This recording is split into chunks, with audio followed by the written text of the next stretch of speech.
Peril me. Thanks for joining us again. Jared, this is a movie that you've been talking... We're calling this the Bulls Roar episode, right? Because I told you... Look, we can go back to the tape, but I'm pretty sure it was one on an episode, but I told you that Jaws 2, the second best shark movie out there. Yeah. Right? And you said, not even within a bull's roar of Jaws. Not even close. And I was like, no, I think it's closer than you think. So tonight, Jaws 2. We're testing that out. We're testing that out. So it'll be good to go back to it because this was a staple of my youth. Yeah. This one. So it'll be interesting to check this out. Okay, before we get there, what we've been watching? I watched Mr. McMahon. Oh, yeah. 6 episodes. I haven't got on it yet. Really good. Really good.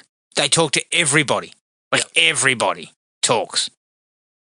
It kind of glossed over, not glosses over, but because the allegations are so fresh, there's not much on that. It's kind of the wrap-up stuff. And obviously Vince McMahon does not speak at any point during what's happened. So it's not like he was invited back for another interview and he declined. Yep. He's a complex character, is the best way to put it. Complex? Do they talk about his how he hates sneezing? No, they did not. I can't believe they didn't have a chunk of an episode about that. That would have been he considers sneezing a fucking sign of weakness or something. It's a fucking bodily response, you dildo.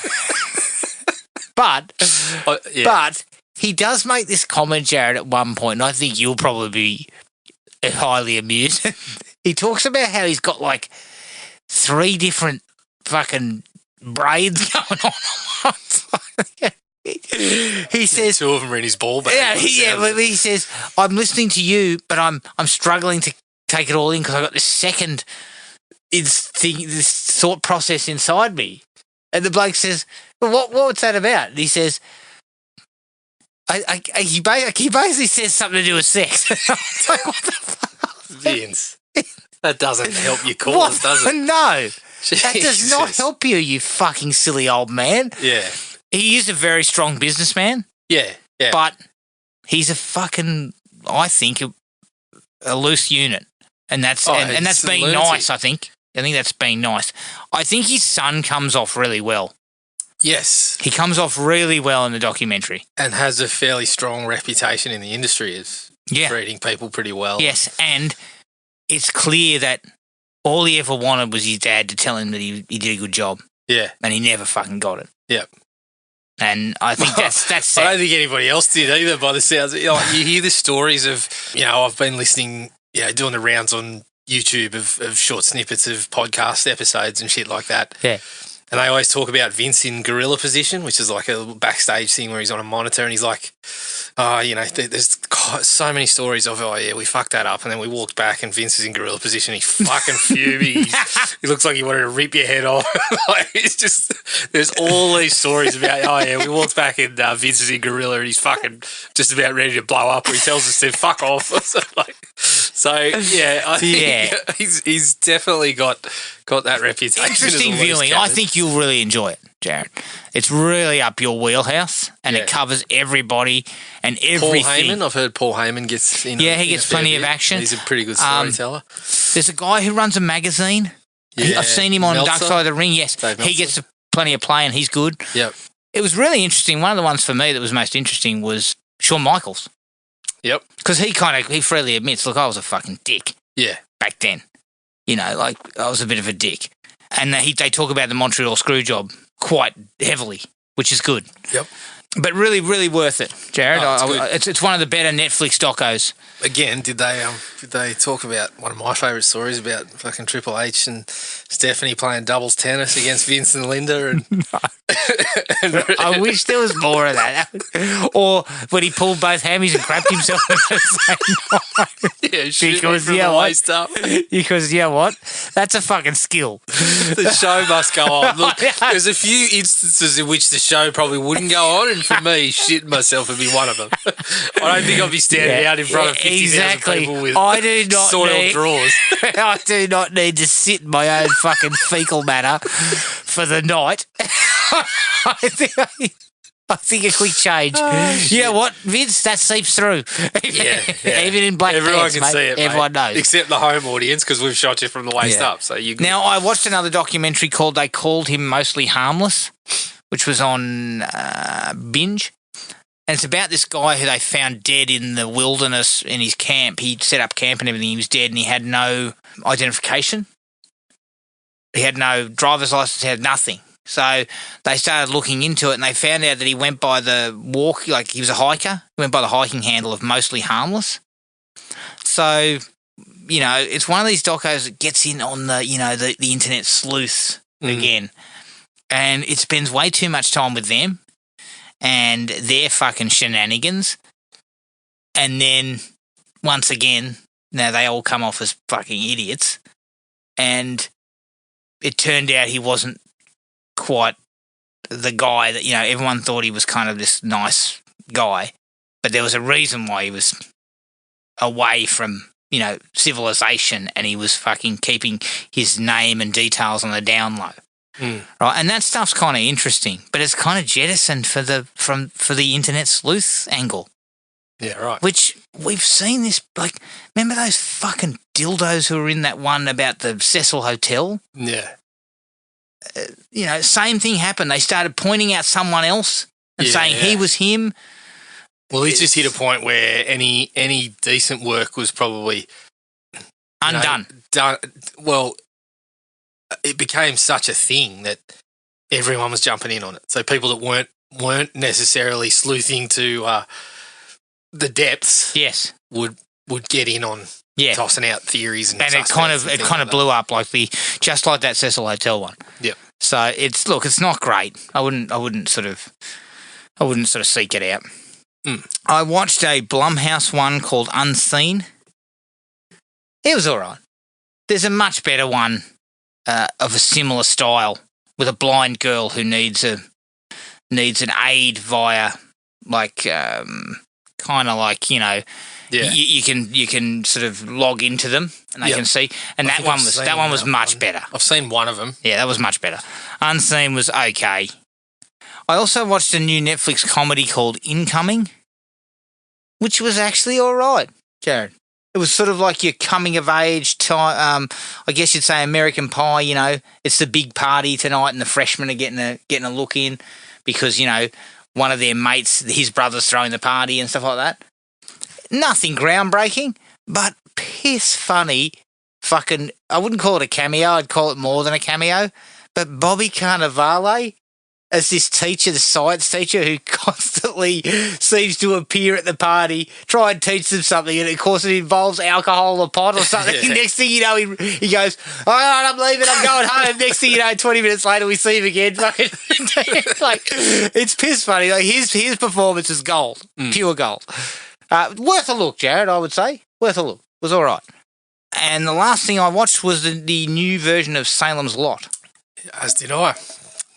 I liked the production value and all that. Yep. And there were moments that were kind of creepy. I really liked the bit where the kids are walking along in silhouette and then, what's his buddy?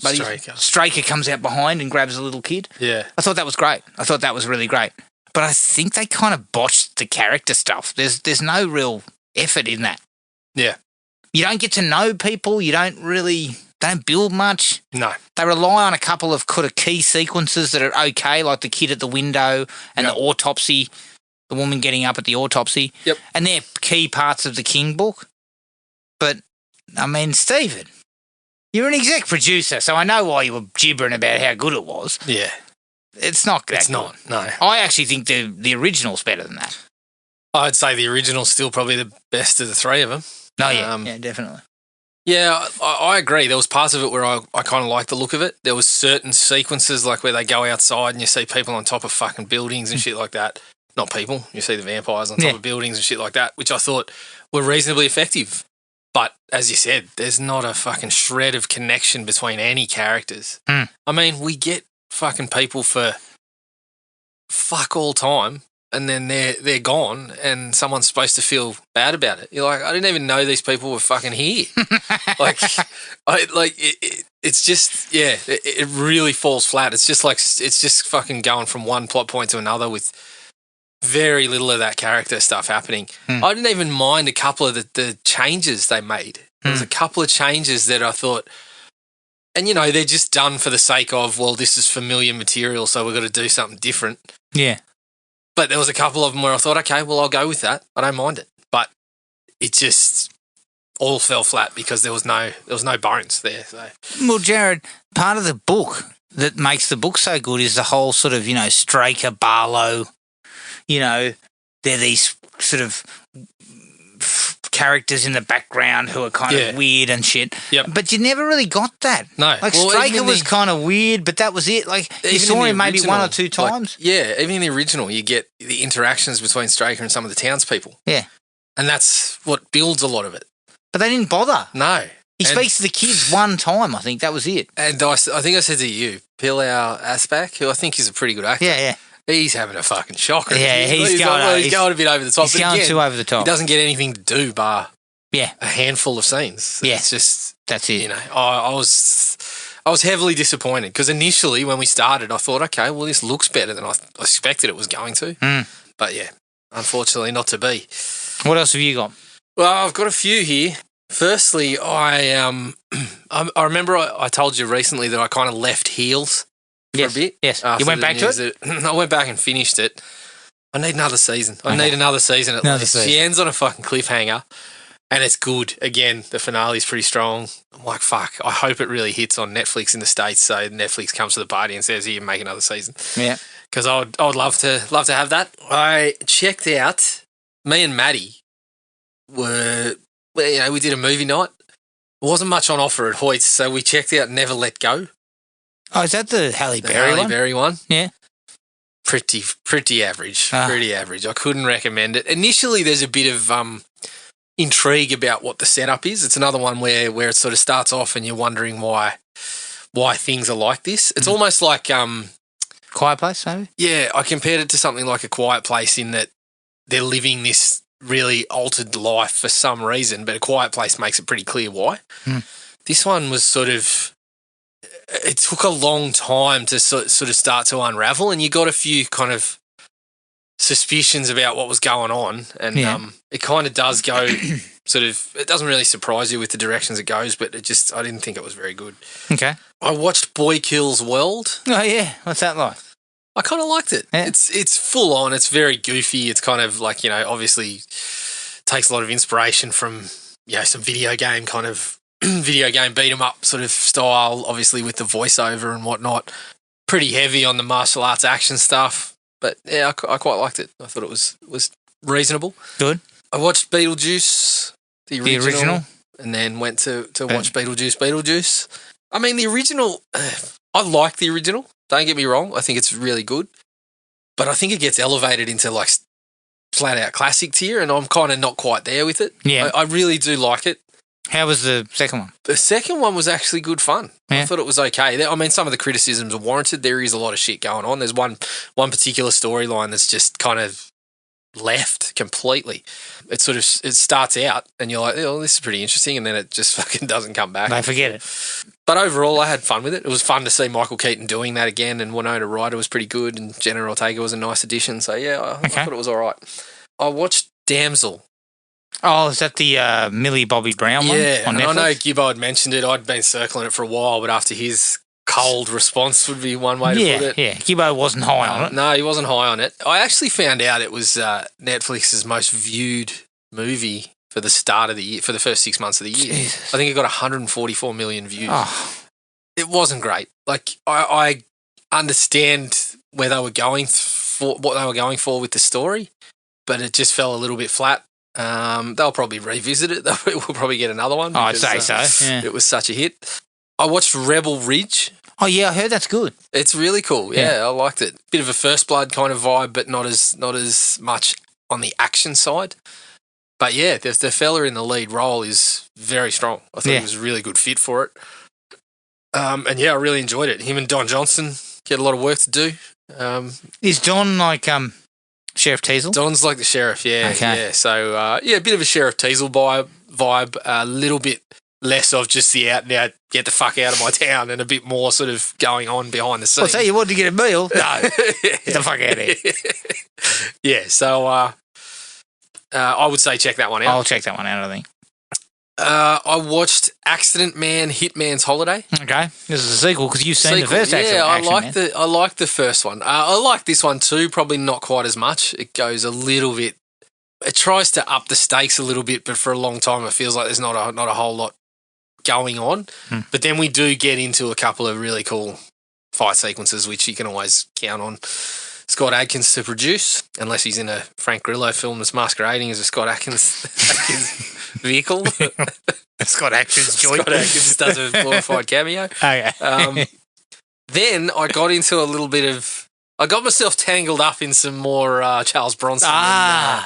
What was the director's I think you name? watched one of the ones where I thought it was in an Amish community. It wasn't in an Amish community. It was somewhere else. But I think that one was all right. Messenger of Death. That one's better. It started okay, but then it sort of... well, it just sort of goes along and we kind of... Bronson's trying to unravel this shit. And there's parts of it where you're like, you're just a reporter. Just get your fucking nose out of here. Like, just get away from it. There's a bit of heat. But it was okay because it's the same director. All the ones that I watched were Bronson and the same director, J. Lee Thompson. So, yeah, I did watch Messenger of Death. I didn't mind that one. I watched The Evil That Men Do, which wasn't as good. That was another canon one. Why am I not surprised? That one was a bit... Is that the one where he was trying to proposition a bloke with a menage a trois? Because fucking imagine getting propositioned by Charles Bronson. It starts off with, and you've probably seen this one, but he's in a bar and this he goes to order a beer and this guy saunters over to the woman that he's with, who he's kind of pretending is his missus in this particular evening. He gets this bloke by the cock. He gets a squirrel grip and he's basically holding this bloke off the ground by his tockler and really going to work on it, which then kind of makes this other bloke kind of, chuckle and kind of saunter over, and we very quickly throw out that, me and my wife are into some crazy things, three of us would be okay with me and all this sort of shit to lure him back into a trap. Could you imagine? Like Charles Bronson, that fucking face and that voice, the gravelly shit tells you that, you know what, me and my wife and you, what do you reckon? I think I'm saying, look, this is a setup. But the funniest thing is he delivers it in the same sort of tone that he delivers everything. Like, I think I've developed a bit more of an appreciation for his acting.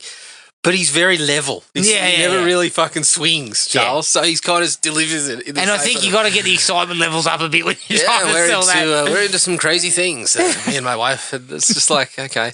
I couldn't stop laughing because during one of them, I had the subtitles on just because I'm fucking struggling to hear things these days. I had the subtitles going. Tinnitus is happening, is it? You fucking silly old cunt. Anyway, I had the subtitles my ears going. are fucking 2020. My eyes, on the other hand, you want me to see something? Yeah. I couldn't stop laughing because for whatever reason, this one threw up more than the dialogue, and so Charles is standing there, and then the fucking the captions throw up pensive music, and I'm like, that's the perfect description, isn't it? Pensive. Charles he's constantly pensive. He's pensive and he's investigating a nude killer and or trying to proposition you to come back to his house. He's pestering Amish people.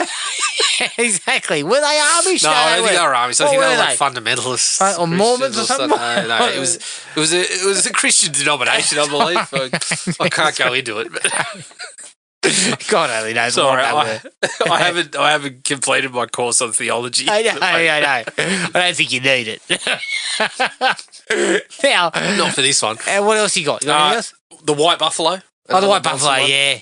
Gibbo again had a cold response to the White Buffalo. Look, I didn't hate it, but again, it was enjoyable enough, but it just kind of goes along like Bronson's performance, just out of tone. I could have done with more buffalo myself, because the buffalo actually looks all right. Do you think maybe they tailor these films to that level Bronson sort of gets to? They just tailored no them to doubt. go down there. But I think, yeah, obviously his performance is part of it. But I guess it's just action scenes of the time too. Like now, something that might have been considered a little more exciting. I mean, we're used to fucking things blowing up everywhere and that sort of, which doesn't really happen in many of these ones. Shootouts other than and Death things Wish, like Death that. Wish 3.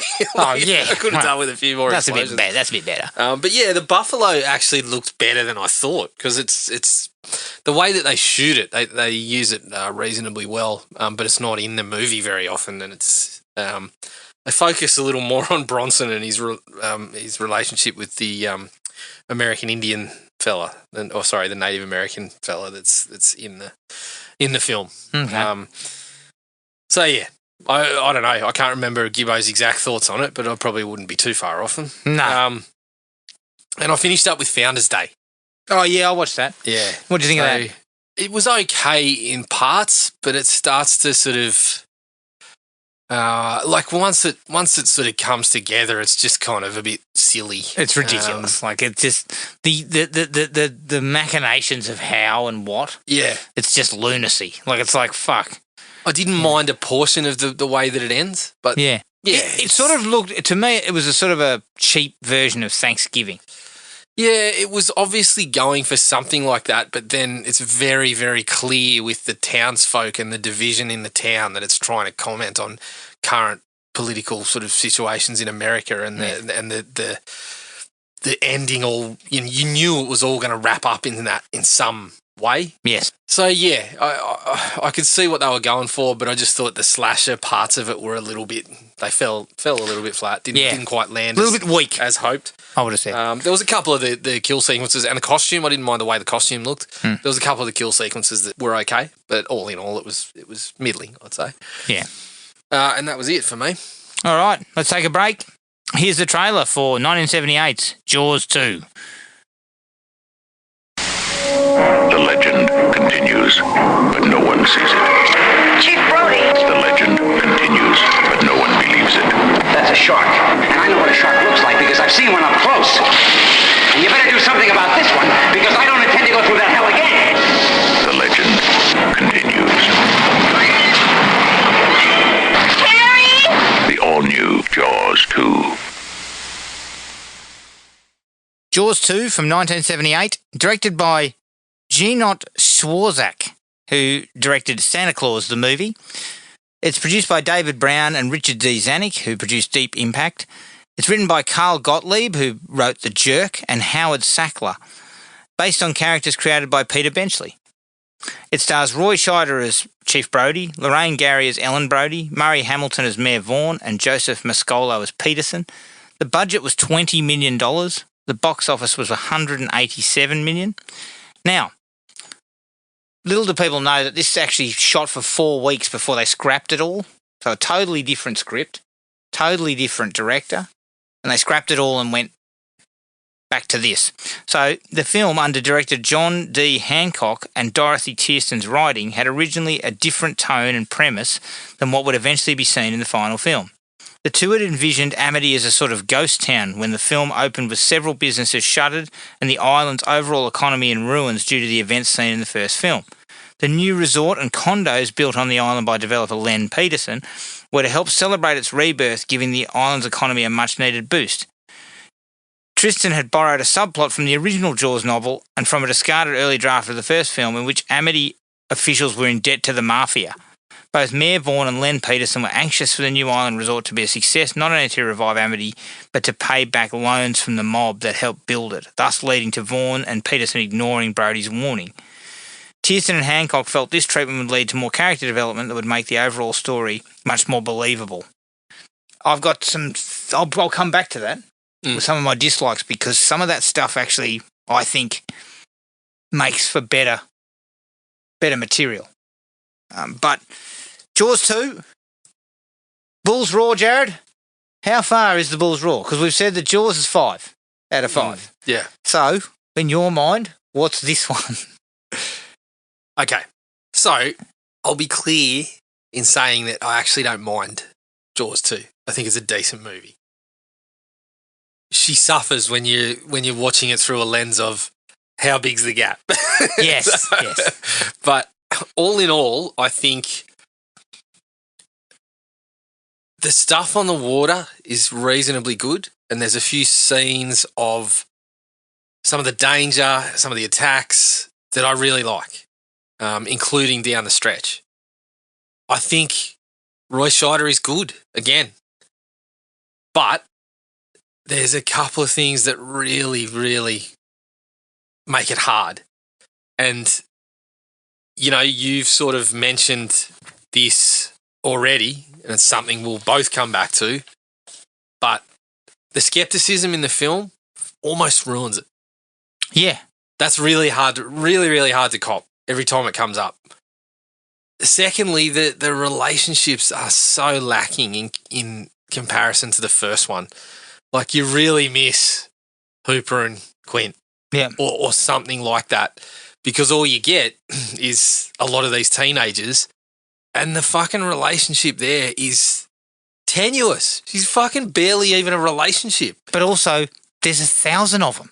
Yeah. So you don't know, You don't get to know any of them. of them. I couldn't tell you more than 2 of their names, I reckon. Yep. And so that stuff is so poorly done that it really drags it down. I think I was pretty generous, to be honest, when I give it a 3. Mm. So the gap is It's pretty still large. quite large. Very large. I would still say that that's a bull's raw. And once we wrap up our thoughts on the film and start to talk about possibly some shark films in general, I've got something to throw at you about, you know, the gap in general. Okay. On a good day, before I watched this for this episode, I'd given you 3.5 on this. Mm. No. 2.5. Not tonight. 2.5. The gap's massive because it's just a facsimile of the first movie, but it's a really poor facsimile of it. Like, when you photocopy something, it fades, right? Yeah. So that's exactly what we have here. We and this one's got a photocopy the fucking first toner one. that's running out and fucking smudged. It just keeps getting jammed. I've got to constantly open fucking door number C, pull shit out. Yeah, there's nothing in there. Oh, fuck. There's nothing here. And then you find that it's on the roller. And you're like, fuck. That's pretty much what it is. Or maybe that's Jaws the Revenge. This one maybe came out with a clean copy. Clean copy, but she was a it bit faded. smudged and faded. The problem with this one is exactly what you said. It's a decent film, and some of the stuff on the water works well, but you desperately miss the adult character development. And the movie is at its best when it's Roy Scheider. Yeah. And I've said this a million times, and I remember watching the first movie and saying it then. But him and Lorraine Gary, I mean, if someone told me they were married, I would have said, I believe it. Yeah. There's a real chemistry and there's something really good between them. Mm. And it's just fucking squandered here. Yeah. Yep. Whereas in the first movie, she was a smaller player, but you also had him working off Hooper and Quint. Yeah. And that's what And worked. you had Quint being this, you know, there was a mystery about him, but he was so fucking watchable. And then as we unravel it, there's this fucking lingering madness that it comes out in that speech and then kind of kicks into full gear when he bashes in the radio and shit like that. Like, yeah, we just don't get anything resembling any of that. But the teens, it's let down by the teenagers. Big time. It's also let down by the fact that the film wants to use the shark more. And what ends up happening is we start bringing in some sequences that they're not organic to the plot. So the water skier, the diving group, they're good scenes on their own. It feels like a Friday the 13th movie where they've ordered an extra kill or two. Yes. Whereas the first movie, all the attacks and shit are connected to the plot, right? Even the guys who fucking hook a hunk of meat and throw it in, that needs to be there. Like, it's part of it. So 2 kind of goes off, as you said. I think comparing it to a slasher film is a good way to look at it. Yeah, it feels more disconnected from the community too, even though we have some of the players. But yeah. So, you know, we've got the water skier we haven't met at all. Yeah. They're just out there. So, but to come straight off the bat, I think it's got the similar look and feel to the first one in terms of production design. Most of the actors are back, barring Richard Dreyfuss. The Music is the same writers involved. Like, we get a sense of it's a reasonable connection to the first film. And I feel Amity. I feel Amity again. I feel like I'm in Amity again. Yeah. You know? I think they do a good job. Very similar to something like Halloween 2, where they make good on that approach to the first movie because they've got all the players back. Yeah. So I would say that's a positive there. Yep. When we first get there, when we first see him driving up to the, getting on the ferry and driving up to the, it's all really good. I like that. Mm. I would say, I agree with you, the shark attack stuff is pretty well shot. Yeah, I think it's there's obviously a conscious decision to show more shark, and I understand that. I guess it's hard to replicate what happened with the first one and get it right. And we're expecting essentially the thing's going to look the same, so we kind of there's part of it that may seem a little pointless to try to do all that again. Yeah. So yeah, I get that, but I think if you go in that direction, they did a reasonably good job with the attacks and how the shark looked and that sort of thing. So yeah, and they used enough real shark footage to continue to kind of hide it as best they could. But you're never going to be able to replicate the first one the way they did what they did. No. Because the shark wasn't working. So they were basically given...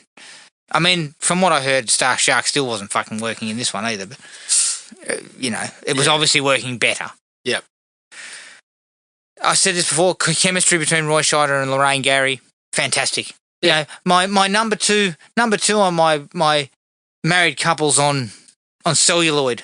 Believable married couples on celluloid. Behind Jared Padalecki and Walker with his own fucking wife. No, the number one for me is Kyle Chandler and Connie Britton out of Friday Night Lights. Okay. That feels real. Like, it feels legit. I think it's probably because of the way it's shot too, because it's kind of shot in that documentary sort of style. Yeah. Which works. But their interactions are the best part of the film for me. Yeah. Like, they really work. I really love... Scheider was good. Yeah. When he was on screen, you were feeling pretty comfortable with things. But even some of that stuff, like he comes down for breakfast and she's like, "That's the second donut you've had."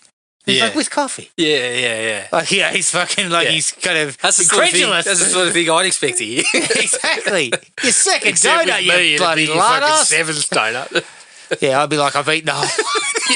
that's your seventh donut. I've been up since 3. I've been eating donuts all morning. Yeah, I'd be saying that. Somebody else had a couple. Yeah. Music. Classic. Still classic. Pretty strong. And Williams gives it a little bit of a jauntier tone this time. Having some fun with it. He gives the sea shanty fucking feel to it. He does. He has a bit of fun with it. He does. It's got the same, everything's where it should be, but he kind of ramps up a little bit of the fun to it. Yeah, okay. Here and there. Now, the opening sequence, Jared. Yes.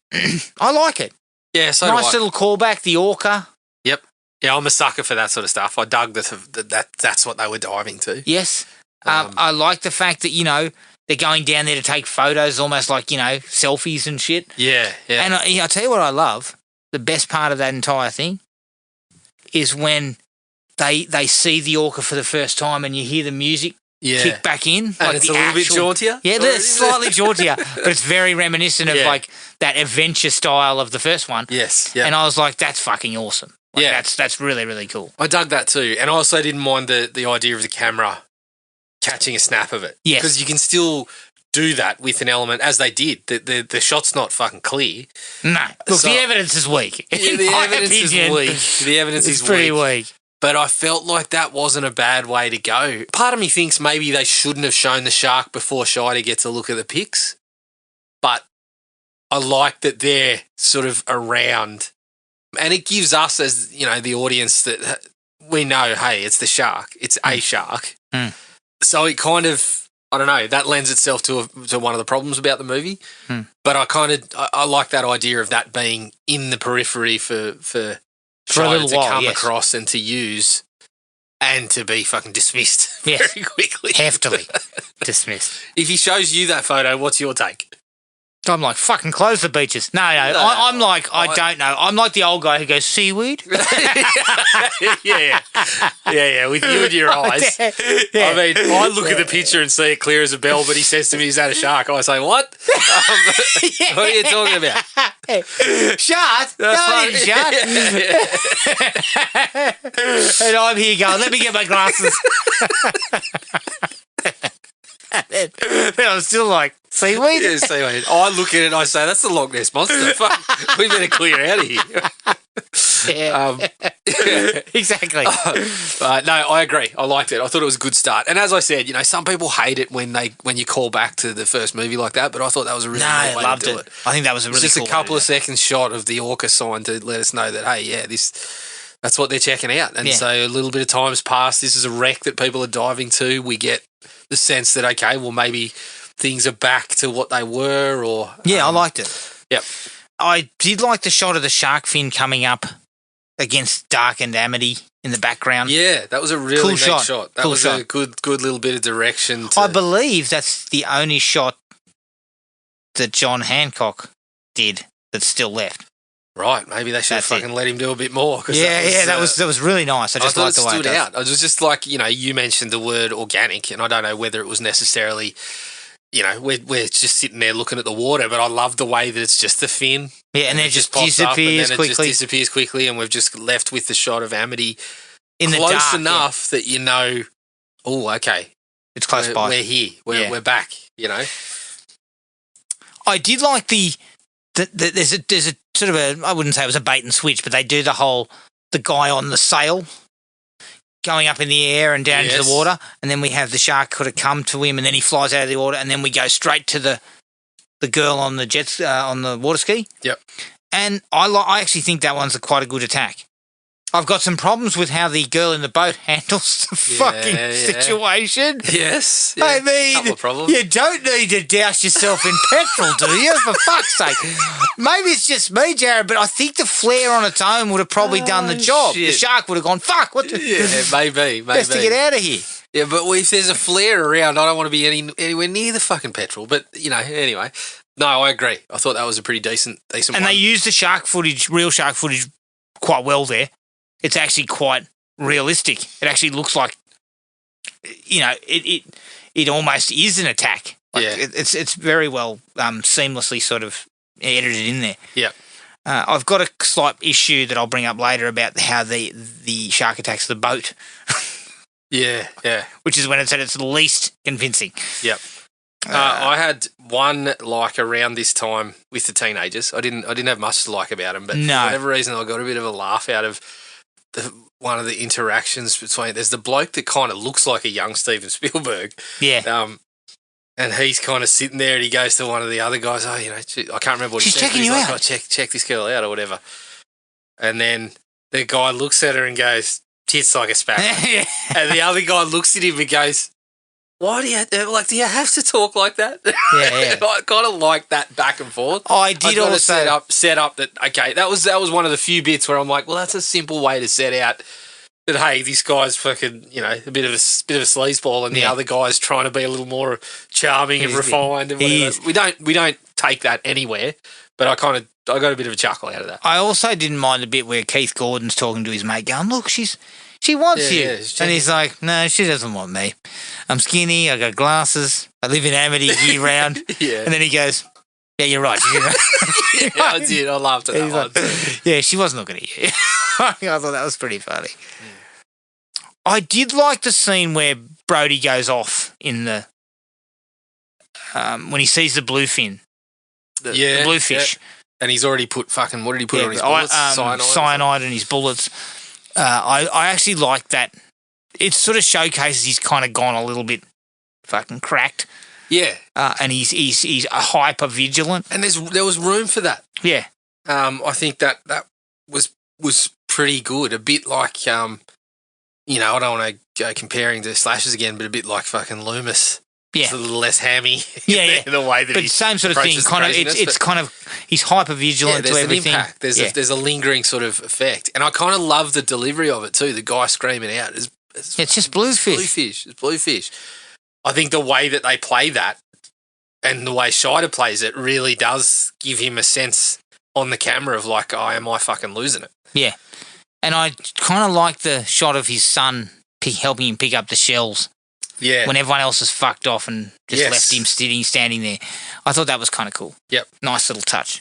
We also, we passed a bit that I enjoyed, which was back in the office. You remember when we sort of said in the first one, the sense of the trivial shit that he's dealing with in the office gives you a She real keeps good dancing idea. around the towel. That part, She's teasing him. That part made me laugh. And especially, again, classic Scheider, when that guy says she's dancing around in towel, Scheider kind of looks at him and goes, dancing, huh? Yeah. It reminds me of the first movie where the guy comes up to him when he's walking through the fucking town going, look at what these kids have done. He's got all these fucking broken palings and shit. Yeah.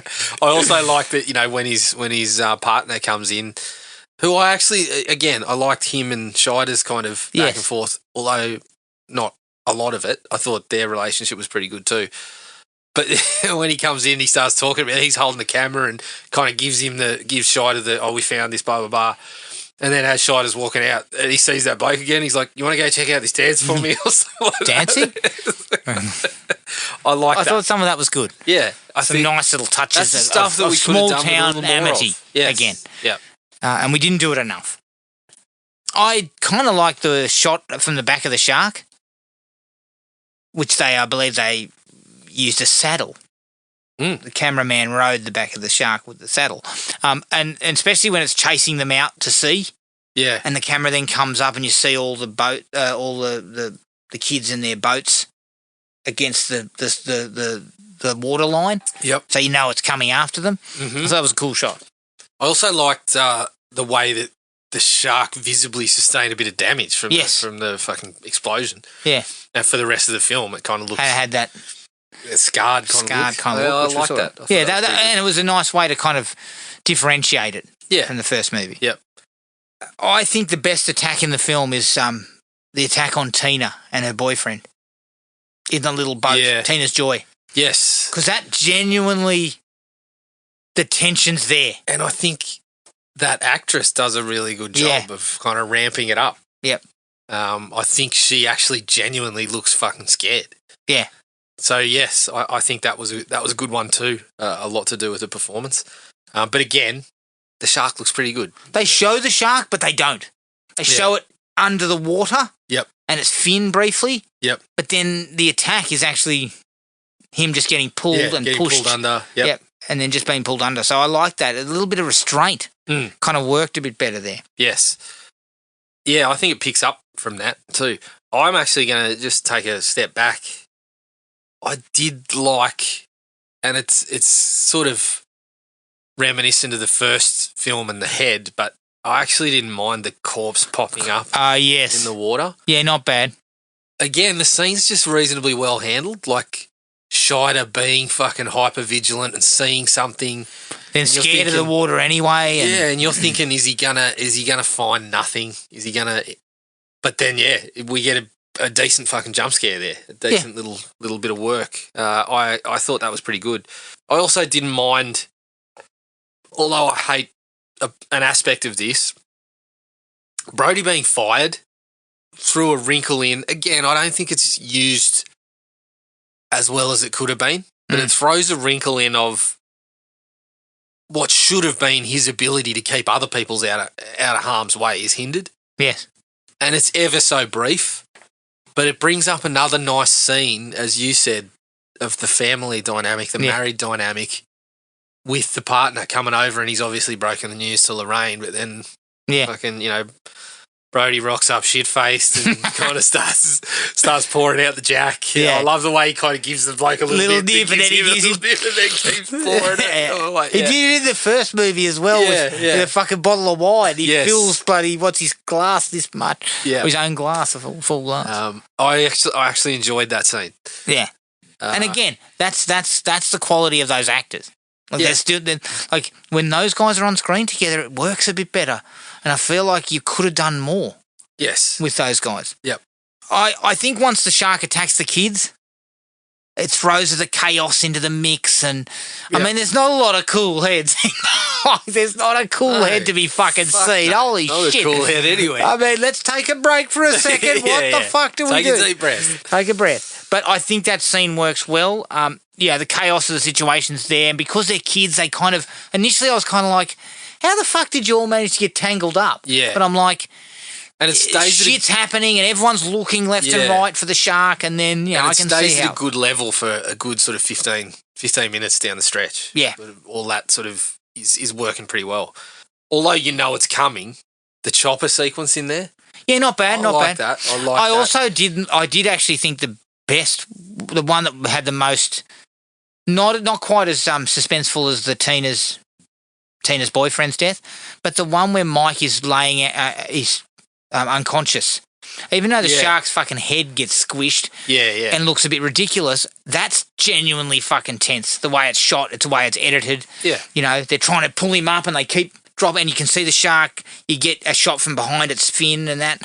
So it's really quite well done. And they pull him out just in time. Like he's just misses it. Yeah. Like I think that's quite well handled. Yep. I also love Scheider's kind of harried sheriff shit when he's on the boat. Yeah. And he's like, he gets on the radio and he's like, Air One, like, have you found those kids yet? Yeah. And he's like, negative, Brody, I'm still down. And he's like, yeah, you better get back up because I'm out here all alone. Yeah. I also liked when he was on the way there and his deputies saying, oh, you're heading, he's using degrees and things like that. And Scheider's like, don't give me that shit, just point. Yeah, I like that. That's good stuff. Look, the last thing for me is, as convenient as it is that the cable is brought to the surface, which we pre-warned us about that earlier on. Yes. And as kind of silly as it might be, I think the finale kind of works. Yeah, I like it. Part of it is because Scheider commits fully. Yeah. And the way that he's, it links into the woman talking about the sound, so he's fucking smacking it with the oar. And they're all going, what are you doing? Get out of it. It's fucking... Yeah, There's actually genuinely a bit of tension there. Yeah. And I don't know why, but I kind of like open wide, say Yeah. Okay. So it's not exactly smile, you son of a bitch, but it's good enough for me. Yeah, that'll do. Yeah. That'll do. Although I don't know that animals sort of catch fire and make spark noises. No, I'm not sure. It seemed like it had a bit of kindling in its snout or something like that. Unless it's of the mechanical variety, Jared. Yeah. I'm wondering whether that was actually, that was behind the scenes. The fucking thing just blew up. They were like, fuck, what do we do now? Well, let's use lucky it. this is the last shot. That was all I had, likes-wise. Yeah, same. There wasn't much beyond that. So, I mean, there's a fair bit to like in there. Yeah, there's a fair bit there. Dislikes, Jared. It's a carbon copy, essentially. Yeah. But you sub out some really good character stuff. Yes. For teenagers that you don't know. And you sub out, one of the things I noticed is you sub out someone who's on the water with him a lot. Yes. Every time, Roy Scheider's on the water, there's, Hooper's out there, Quint's out there towards the end of it, like, he's in the mix, whereas this one, he's just very disconnected from the group of people that are on. Brody to the water with Hendrix? Perhaps. Yeah, I don't know. I just feel like, the teen aspect of it is so disconnected from Brody. Yes. Even his own kids. This is kind of a separate dislike, but it's sort of tied into the same thing. Well, you don't know Mike, you don't know fucking Sean. But I would love to see how much time on screen Scheider has with the two actors that play his kids, because I reckon it's probably less than 5 minutes. Yeah, fuck all. And so you're kind of lacking, even you look at the first one and you've got that fucking bit of magic where they're pulling faces at each other and shit like that. None of that, you just don't have any of that relationship there with the kids. It's Scheider on his case about getting a fucking job. Painting shitters at the beach. I'm not painting shitters. After I go in, the paint's fucking peeling. I'm not painting that. Without a doubt. I've just got to use this before I paint it. Now it's fucking condemned. I've got to paint twice as much as I had to. One of the only he's constantly on his case. He's not he's there going, everyone's turned into a boat freak. And I know his wife says it's an island. Yeah. But what I'm else like, have we got to do what here? the fuck are you going on about? Like, Yeah. of course they're all boat freaks. Yeah, I kind of part of that though. I felt like part of that was his lingering effect of, like, Yes. yeah, he's still living on the island and he'll go out on the water occasionally if he needs to, but He's not still, really going to get involved. Yeah, there's still something there. The other thing about the teenagers, Jared, is they're just mostly assholes. It's kind of Yeah. like they don't really give you a lot to root. Even Mike, The guy with the curly hair seems to be constantly yelling at people. yeah. God damn it! If I can. But then there's also Larry, the mayor's son, who's an absolute fucking dipstick. Yeah. But they're all kind of assholes, so that doesn't help. You've got no one to root for. This is the thing. If you had a couple of characters to latch onto out there, Yeah. and that's what I mean, the kids who perhaps calmed everyone down and said, let's start fucking thinking this through. Yeah. You might have almost not had to have Brody out Yeah. there. It feels like a lot of, it's almost just fucking wasted space with the teenagers. But what they do is they have to bring Brody out there to get him Yeah. because we care about Brody. Yeah. Well, he's, you knew he was going to be in the mix Yeah. somehow there, but there's no Hooper in the cage. There's no, because he's so, as I said, he's not fucking in any sort of relationship with any of them, including his sons. Yes. It's just we're supposed to care because they're his sons, not much more than that. You haven't shown us that there's this relationship that we need to care about. Exactly. They overuse the shark, in my opinion. And I said this before, a couple of scenes are inserted that don't need to be there, really. Yep. And although they work perfectly fine, including the one with the divers. Yeah. In fact, that's genuinely a pretty good scare where the shark's head just sort of comes out of fucking nowhere. Like, you're trying to hide that thing. The water's murky enough, like you kind of don't see it, and then suddenly it's just out of nowhere. I thought that was quite well done. Well, if I'm down there, it's fucking murky after I shit myself and I see the fucking shark. Fuck, mate, I can't see 2 fucking inches in front of my face. I've swum into its guts. Yeah. Jeez, it's bloody warm in here. What's going on? But I feel like they overuse it. And again, you cannot replicate what they did in the first movie. It's impossible to replicate that kind of use everything else but. Yeah. But I feel like it's a product of sequel. It's a sequel, so we need more shark action. Yep. Which is not for the best, in my opinion. No. Not always. I think, there's an element of, we know what it looks like. We need to ramp it up and make sure this stuff's good, which does work. But yeah, again, you probably noticed that more when we're directly trying to compare it to the first one. Yes. So, and that's harsh. I know that's harsh, but you are basically doing a movie as part of that franchise. And so you've got to accept that you're going to come up against the original. They decide to take a lot of elements from the first one and try to redo them. So. Yeah. The woman in the boat, we spoke about it before. The shark looks at least, it's not convincing at all. Like, it's pushing the boat up on like a 45-degree angle. Like, it's ridiculous. Like, it's not in any way, shape or form realistic. And then what the fuck are you doing? What the fuck are you doing with the petrol? Yeah. You're tipping it all over yourself, you fucking moron. I'm jumping ship. Was there supposed to be, I don't know, did we miss somewhere along the line where the tip was, if you ever encounter a shark, douse yourself in petrol because it stinks and they don't like it or something? Yeah. But then, by the way, fire a flare in the direction of it. Yeah. Just make sure while you're doing that, you're not smoking a cigarette or firing a flag up or something. Do not spill any of it on you. Yeah. But it's when the shark looks the worst. In fact, there's one shot in particular where the side of the boat has been crushed in, and you see the shark kind of come up, sit on it, come back, disappear under the water, then come back. I'm like, no. No, not working for you. And the difficulties of these mechanical sharks is obviously in real life, sharks don't fucking back up. Yeah. They go through. Yeah. So correct. It's hard to cop. Really only could have pushed forward. Yeah, they're not big on fucking turning around. The woman who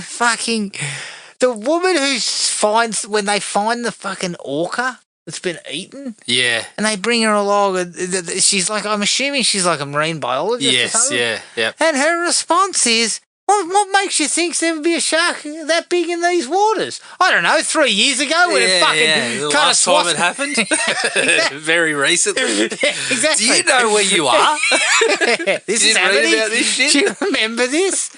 Far out. I was like, how? What makes you think there would be a shark, and what makes you think it would be that size? Don't be so the exact ignorant. shark that was that fucking big that decimated the town previously.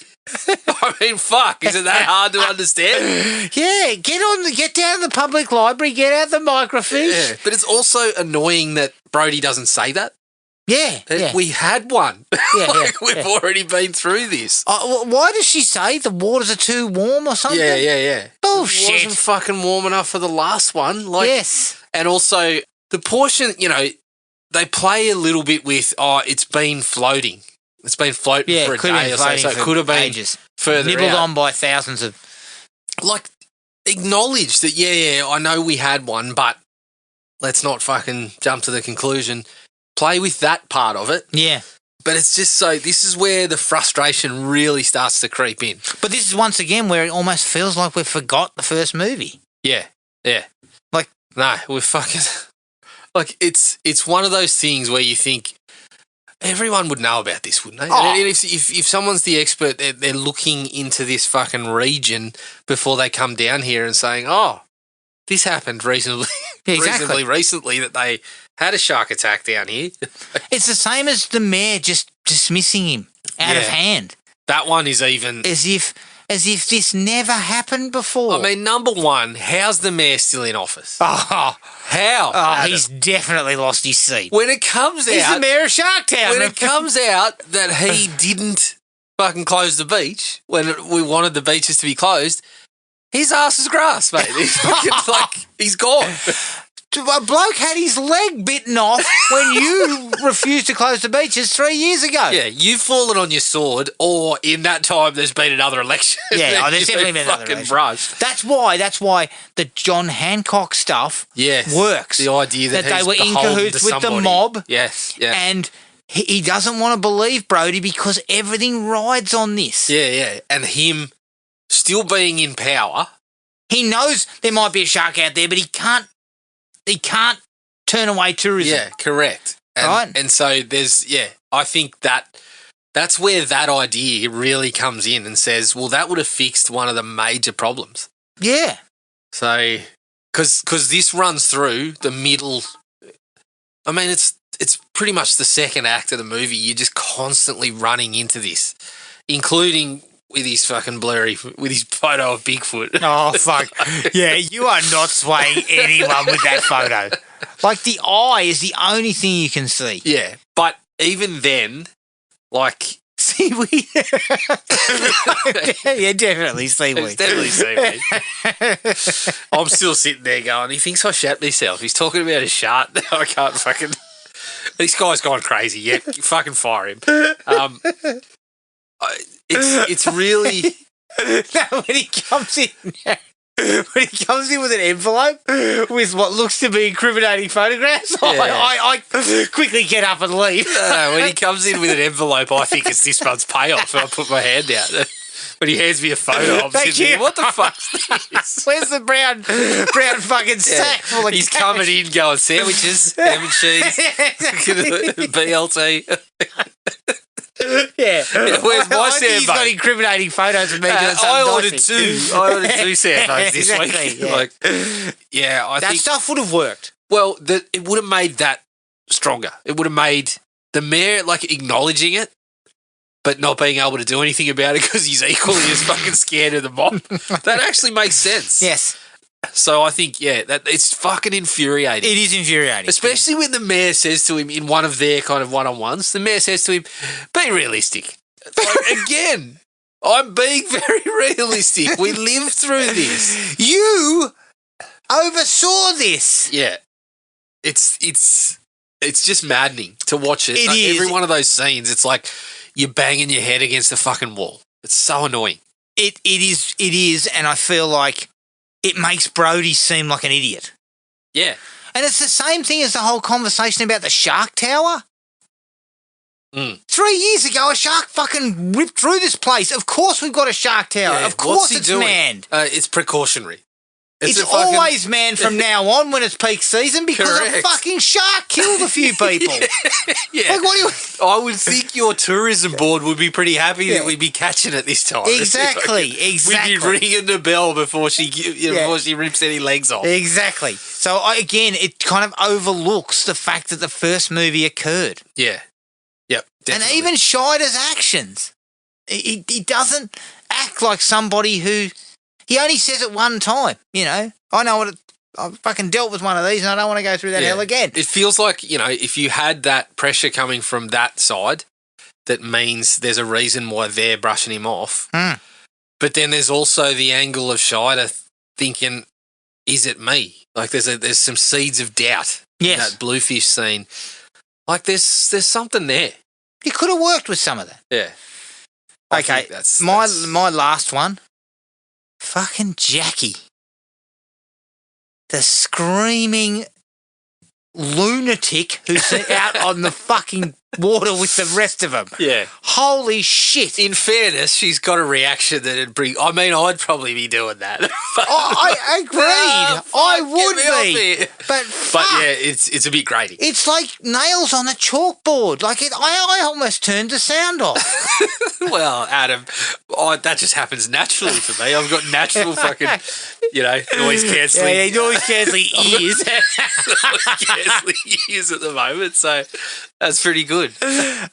She was grating, and that character is just she's a cipher. You barely know anything. She just happens to be one girl's cousin, I think, was what the go and was. It felt like they were supposed to be. Her and Mike were supposed to be the two in this group that we were going to go along with, but nothing ever happened. No. So yeah, it's pretty bad. What about what about you're talking about how there's not many cool heads. The girl that says anybody want to play charades? Holy shit. No, not right now. I don't. No, but if you've got a fucking pack of Uno cards, I'll be happy to throw down there. I'll be up for that. I mean, look, that's not cool heads. Not the time. Not the time at all. It's kind of like, I sort of see where they're going, that people were going to handle that Differently. Scare in different ways, but they kind of just threw that line out that is just old mate yelling at people and not much else. Like, none of that, all that entire section there is just a lot of screaming. Yeah. There's not much at all in terms of dialogue or anything. The last thing for me, I do like Chief Brody's comments after he wakes up in the morning after he's been fired. He comes down and she says, so what are you going to do today? He goes, I'm going to go to the office, clean out my desk, drop back the keys to the Jeep, and I'm going to get shit-faced and wrap your boss right in the mouth. And she's like, oh, thanks for the heads up. And he's like, just relax, we might need the income. Yeah. I like that. And it again, was good. That's that chemistry again. Yes. Like you feel that it plays really, really well. Yeah, definitely. But that was it for me. I had one more. What is it? And it was, again, it's something they kind of tried to copy off the first movie, but the moment is just pales in comparison. So it's kind of when we get the acknowledgement from one of those people in power that we probably should have looked at this. I recall the first one is in the hospital, isn't it? Yeah. And the mayor looks fucking visibly shaken. Yeah. And this one amounts to the fucking real estate, the hotel guy. Yeah. Basically just looks at Lorraine after she says, my sons are out there or whatever, and he kind of just goes, oh, gee, sorry. Yeah. He's fucking... Is that all you got for me? He's talking, I was thinking about the community. How? I couldn't stop laughing. I mean, he doesn't say that, but essentially it's just him going, sorry. Yeah. Look, I could never have seen this happening. I was thinking about the community. My husband and son might get killed. Yeah. I'm sorry. I actually think it should have been the mayor's son, possibly the mayor being delivered the news that his son's being fucking killed. Yeah. And he gets to repeat the devastation or whatever, but this guy kind of just looks like he's been discovered cheating on his homework or something. He's just kind of oh, shit. sheepishly. They're on to me. Sorry. Yeah. I was doing it for the community, though. It doesn't quite hold the same weight. As yeah, the it's first got one. no weight. Got no weight. The first one is where he's saying, "I need you to sign this. Yeah. This is the money we can use. Give Quint." And again, this is possibly to do with like the first one. Even the mayor's relationship with Brody is developed really nicely, just on the speech on the fucking ferry over and stuff like that. Yeah. Like, so yeah, it's partly because we're lacking there, but also the delivery is fucking terrible. a little lacking. And there's also like this initial kind of like thing about how he seems to fancy Ellen, Yes, but then that's just fucking dropped. yeah, it's just left. Yeah, I don't know what that was. So again, I would love to see what they had in store in the original yeah. I think it would be version. worthwhile. I think it would be worthwhile sort of finding if there was a script or something out there. It would be really interesting to read. We're going to have to bake some VHSs to get the footage or something like that. See, I think I had a book that had some stills from it, but I don't think they'd shot a lot of shark stuff, and they basically changed the cast entirely. Yeah, if I remember rightly, Ricky Schroeder was in it. And they fired another executive's girlfriend or something like that. Yeah. Because Lorraine Gary was married to one of the executives, wasn't he? Yeah. And then Hancock said he fired another girl who happened to be dating one of the execs and then was fired the next couple of days after. Johnny Hancock, he was the fucking master of diplomacy by the sound of things. But that is Jaws 2. Now, you just wanted to bring up something about shark films. Is this the second best shark film out there? I don't know if I'm prepared to go that far, but it's a contender. I would probably have it in the top 3 to 5. Mm-hmm. But what I wanted to put out there is to get your take on, bringing it back to the Bulls Raw sort of discussion. Scenario, yes. My take is that Jaws is a 5. Yes. Jaws is an incredible movie. I would suggest there is not another shark movie out there that I would give 4 stars. 100% agree. I wouldn't give it 3.5. I really don't think there's anything in maybe, look, Deep Blue Sea, I think I gave a 3. Yeah, I like Deep Blue Sea. Deep Blue Sea is okay. I actually like The Shallows, apart from the last fucking 5 minutes where they kill the shark, which I thought was fucking ludicrous. But I don't know if I can go to 3.5 on that. No. I can't think of anything else that would be in that ballpark. Well, some of the things that got thrown out there were obviously the ones we just mentioned there. Obviously, Jaws 3 and 4 cannot be considered. No, they cannot. They're out of contention. They're out of contention. A couple of the other names I was looking at, 47 Metres Down was one that was mentioned. Not above 3 stars. No.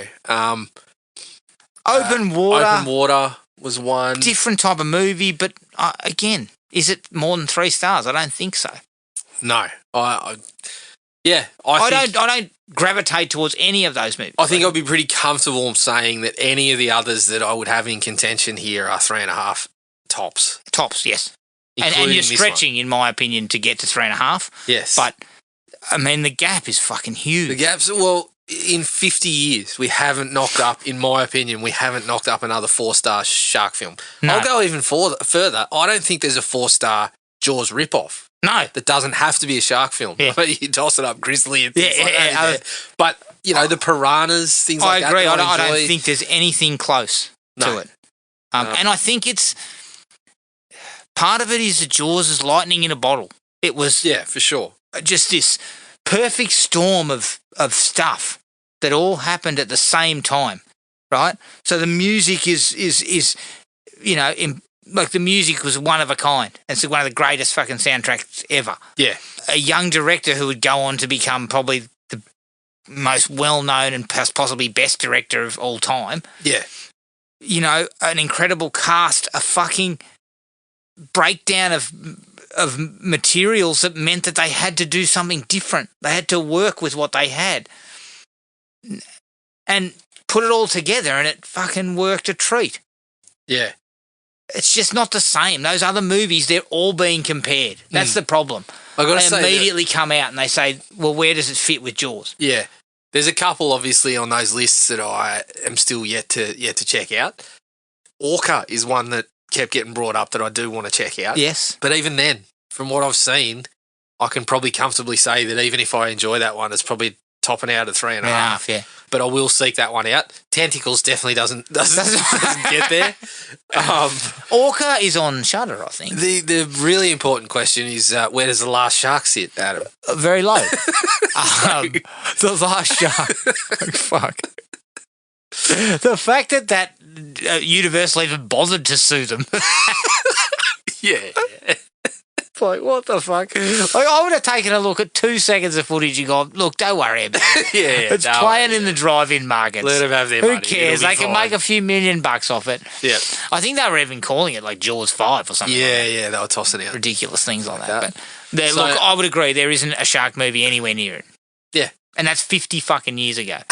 I would have thought someone would have come up with a take that was just a little different and kind of managed to find its way in there. Nah. There was one actually. I got to throw this one out there. I probably wouldn't consider it in the mix, but this was one that was tossed out in a few of the Jaws knockoff ones. A lot of people brought up Tremors. Yeah, Tremors is pretty damn good. In my opinion, if we were going to include that, that's about as good as you get. Yes. Which is I love Tremors. I love Tremors too. But I kind of look at it slightly differently. Like I can see why, but I think it's very much like monster movie-ish as well. Like it takes some monster movie stuff. But I'm happy to hear the conversation of throwing that in there. And if that is in there, then because it's that's right. up the top. It would be near the 4-star mark. Yeah, that would undo my argument slightly. Yeah, it would. But I feel like it's but not. If we're sticking with shark there. movies, I'm pretty fucking safe. You are safe as houses. And if the Meg is the next is the shit we're currently getting. Jaws is going to sit pretty for a long time. The Meg was put out there. The first Meg was put out there as one of the best one of the best post Jaws sharks movies. No, fucking terrible. No. If this is where we're at, it's basically me swimming out in the water and spotting the shark and looking at the shore and saying, "Yep, I'm fucking safe here. I can amble back to shore." Jaws is going to sit pretty for a long, long time. If this is the best we've currently got. Yes, which is the Meg. I think that. Again, it's very difficult to the organic nature of Jaws, the small town under attack by this monster that won't go away. Yeah. They're simple but effective plot points. Yeah. And it's hard to do that again. It's hard. And I think it's going to be something that differentiates it. Yeah. With a really cool take on like we see with slasher movies and a subversion of something that we're used to. That will probably do the job. I thought stuff like The Shallows and Open Water was trying to go with a different take by, putting out there. Open Water obviously was a fucking scary situation in itself. Yes. The Shallows the same, but focusing on, okay, well, I can't get out of this situation sort of takes on it. Yeah. But I'd say we're pretty safe for a while. Yeah. I would think so. A long while. Yeah. All right, that was Jaws 2. You can find us on Podomatic, iTunes and Spotify and wherever else you get your podcasts. Our email address is thrillme@iinet.net.au. Our Facebook page is Thrill Me Podcast Australia. We're at Podomatic at thrillme.podomatic.com and on Instagram at thrillmepodcastau. Keep an eye on the Facebook page for details of our next movie. But until then, take it easy, everyone, and we'll catch you later. Cheers. Find the podcast at Podomatic or on iTunes. Don't forget to rate and review. Like us on Facebook at Thrill Me Podcast Australia or contact us at thrillme, all one word, all lowercase, at iinet.net.au.